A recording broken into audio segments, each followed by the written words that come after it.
Just in case you're rusty with your Gaelic, that O'Toole is supposed to translate into Charles.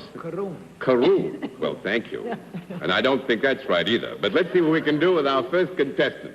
Will you come in and sign in, please?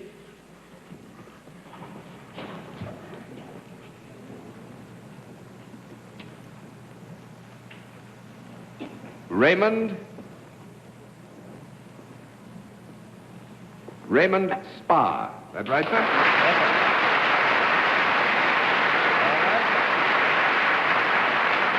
Miss Spahr, where are you from? Cranberry, New Jersey. Cranberry, New Jersey. Well, that's not bogged down. That's just meant to keep Bennett quiet for the rest of the evening.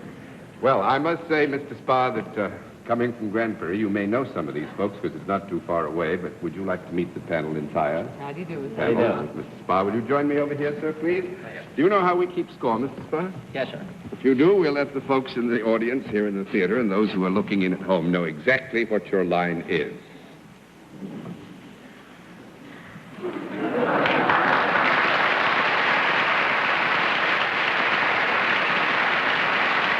All right, panel. We will tell you that Mr. Spahr is salaried and begin the general questioning with Mr. O'Toole. I mean, Mr. Sir. Mr. Spawn, just to get out of the way, you're no relation, I take it, of Warren Spawn, the This superb... is Spahr, Bennett. Spahr, is Yes, it? not Spawn. Spahr. No relation. No relation. No relation. He's a good pitcher, anyhow. And let's stop sparring now and you get to the questioning. Mr. Spahr, do you work for a profit-making organization? Yes. Do you do your work in New Jersey? Yes. Is it work that keeps you indoors more than outdoors? Yes. Would it be of a type that you might characterize as manufacturing? No. Well, now, with our guest's permission, because I think we can lead them very far astray, I will say that while it is not a type that we would immediately say was directly connected with the actual fact of manufacture, it still is associated with manufacturing. Is that fair enough, sir? Thank you, Mr. O'Doley. Mr. Spahr, this is then a product that you are involved with that is made. Yes. Is it made in great volume? Yes. Is it sold to the general public? Yes. Can it be obtained in the ordinary type of department store? Yes. Would it be found in a special department of that department store? Yes. Would it be possibly in the utensil department? No. No, I don't think we can call it a utensil. 1 down and 9 to go, Miss Kilgallen. Mr. Spahr, would I be likely to purchase this product?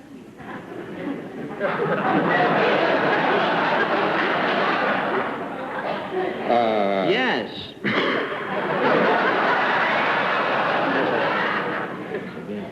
Yes, I would say this, Dorothy. It's very difficult for the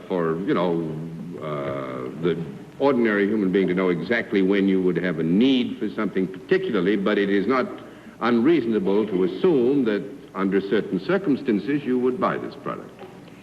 Is this useful rather than ornamental? Yes. Would it be found in the home? Yes. Would it be found in more than one room of the home under ordinary circumstances? Yes. It isn't something that would be limited to the kitchen or dining room or bathroom or anything like that? No. Could I carry it in my hand? Yes. If I had it in my hand, would I do something else besides just carry it around? Is it non-explosive? Yes, it's not explosive. Is it solid rather than liquid? I don't see what could be so funny about it. Is it made of some component parts rather than just being one hunk of something? No. 2 down and 8 to go, Mr. Suskind. Mr. Spahr, this product is continues. It doesn't. It isn't consumed with usage, is it? No. Well, now wait a minute. I think here that we have to ask you, Dave, to clarify to some degree. Almost anything that is made of matter will ultimately It doesn't be used expire or disappear upon usage. Immediately upon usage. No. It's a fairly inexpensive product, is it? No. Fairly inexpensive or Yes. expensive? Inexpensive. Oh, I beg Yes. your pardon. Inexpensive. Boy, the more you know, the less you know. Is it decorative, this product? I dare you. No. 3 down and 7 to go, Miss Francis. Would families in the country have this product as well as families in the city? Yes. Does it ever touch when it is in use? Is it on someone or something rather than all by itself? Yes. Would it ever be on anything other than a human being? No. That makes it 4 down and 6 to go. Yes, sir. Mr. Spahr. This, Mr. Spahr. Mr. Mr. Spahr. O'Toole. Yes. Thank you, O'Doley. Mr. Spahr, this product with which you're concerned, would you say that it improved either the looks or the health of a person who used it? Yes. Definitely. Would it be used by a person on any particular part of said person's body? Yes. Would it be used above the waist?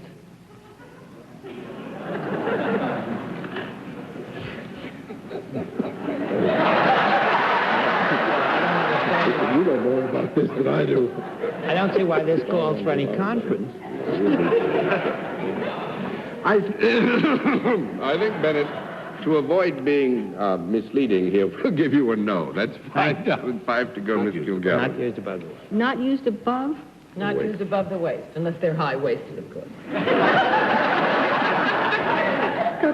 I've got the funniest notes on this. It's a hunk of something, and it's useful, not decorative, but it would be found on a human being, and it would improve looks. Well, if it isn't decorative, it certainly wouldn't improve your looks, would it? Or would it? Oh, if this were worn by a human being, could it ever be worn and not be apparent to the naked eye of another observer? Could it ever be worn and not be apparent to the naked eye? Yes? Yes. Mm-hmm. Would it usually be not seen by... And it's below the waist. Interesting territory. Is it ever worn below, or worn or found below the knee? No. 6 down and 4 to go, Mr.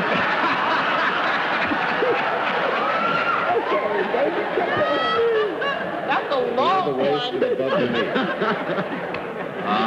Mr. Susskind. So many indelicate things suggested by this. Is it worn equally by men and women? Yes. Is it small enough to be held in the hand? Yes. But that isn't particularly convenient, I take it. Does the wearer feel better for the use of your product? Yes. Is it some kind of protective device that keeps one from harm or injury of some sort?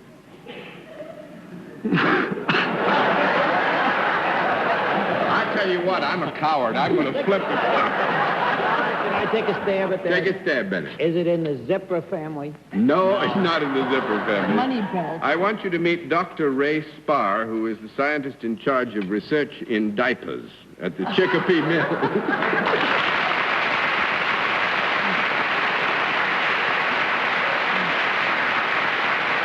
Now, I rush to tell you that Dr. Spahr invented the pinless diaper and actually is now trying to perfect it or bring it to absolute perfection. And Chicopee is, I think, part of Johnson & Johnson, isn't it? That is so, correct. I mean, it's a really serious How can you house. have a pinless diaper? It just hangs. Would you demonstrate You just on make Mr. bones. Would you demonstrate on Mr. O'Doley? Yes, Dorothy? John, I'm not arguing, but the way I fold them, they come above the waist. Well, actually, Dr. Spahr had some doubt about that, but I figured we'd get lost if I gave you anything but a no answer on that one. Well, Dr. Spahr, I must say I'm getting sort of beyond the time where you can benefit me a great deal, but I can see untold generations of Americans who will be eternally in your debt if you can bring to absolute perfection the pinless diaper. Thank you, Because John. I'm sure that Mr. Susskind and Bennett and I, see, the girls don't really do this. They've done that 10, 2, and 6 bit many, many times. The wives usually sleep. We take care of it. I've been through it, John. There, I don't have to tell you anymore. Thank you, Doctor. It was wonderful having you with us.